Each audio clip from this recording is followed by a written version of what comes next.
George Eliot wrote, "It's never too late to be who you might have been." See, you are a storyteller, a creator of narratives. And what you see when you look in the mirror are stories.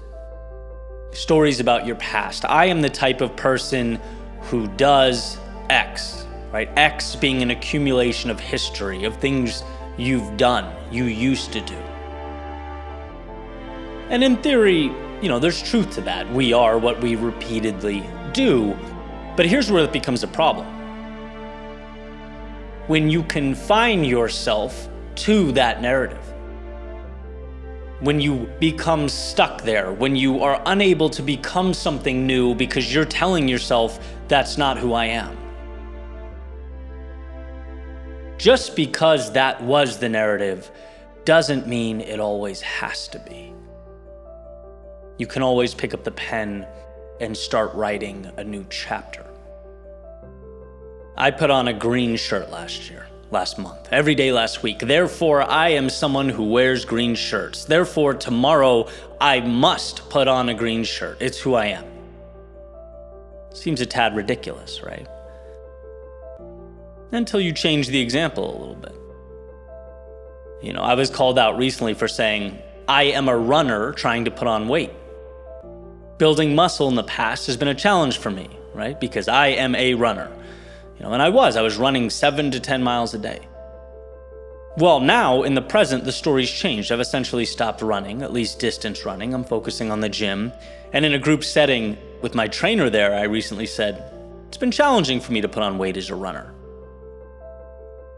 He looks up and he says, limiting belief, right? You're still identifying yourself as what you were.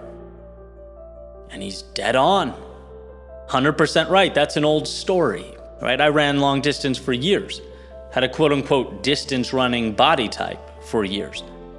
So what? Therefore, I'll continue to have a distance running body composition, right? It's the exact same thing as the hypothetical green shirt. Just because you were that doesn't mean you have to be that. Just because that's what you did doesn't mean it's how you must identify. No, it's time to flip the script.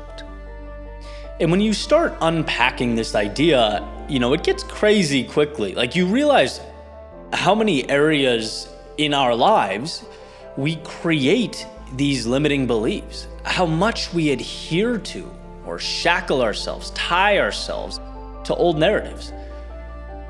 They're everywhere, right? I make $80,000 a year. I'm looking for a new job that pays about $80,000 a year. It's like, why 80? It's just as arbitrary as 25, which is just as arbitrary as 175. Like, why can't you aspire to be more? Why don't you feel deserving of more? Right? And I'm not talking about snapping your fingers, right? There's no magic involved in this. It's very practical. It's when you decide something is what you deserve or something is what you're gonna be, my friends, that's what you will get. You have to decide you are worthy. You have to improve your worth. You have to see yourself as something different before the world will ever adhere to that or give you something new. You know what one of our greatest superpowers is? The reminder that we can change, that we don't have to concede or accept anything. If it isn't adding value in some way, it can be changed, transformed, mitigated. I think the issue is that sometimes we just forget that we are the ones telling the story. I was reminiscing recently about 2013, 2014, commuting to work from Boston to Worcester with a friend of mine, and didn't particularly love the job, right? And so on the commute, we would, joke around every day, and I put joking in quotes because we were truly hoping for it, right? It's like, wishing we'd get a flat tire or something would derail the commute.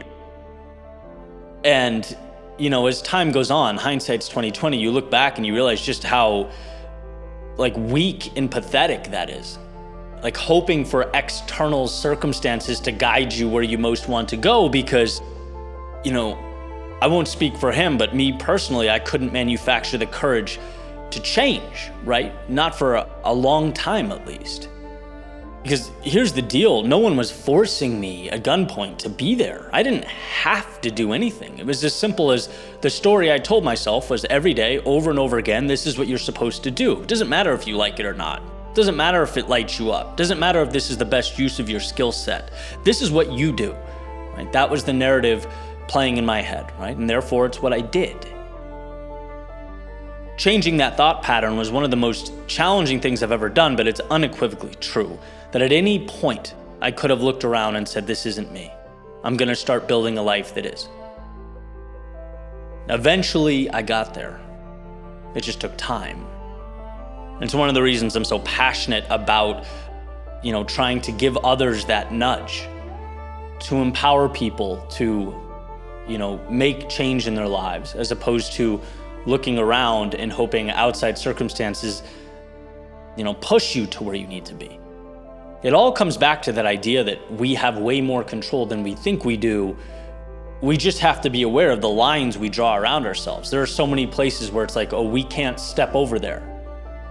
Why? I just never have, right? This is what I do. This is what I've done in the past, so this is what the future must look like. It's all story. Everything is story, and any story can be changed or rewritten. No chapter must be a continuation of the rules from the prior chapter. See, as George Eliot states, it's never too late to be who you might have been, to walk away from the narratives in your brain that confine you. When you know something's out of alignment, that's something we feel in our bones, by the way. We know deep down that that's the truth. We just need to understand that what's happening now is not a life sentence. We're not confined to reality as it is. Again, your superpower is the ability to reinvent yourself. And just as acquisition is valuable and necessary, so is the ability to walk away. And on top of that, the ability to walk away usually precedes one's ability to let the important things in. You're only stuck if you believe you are. You're only free if you believe you are. Therefore, what you believe is not some supplemental thing sprinkled on top of reality as it exists. What you believe determines what reality means to begin with.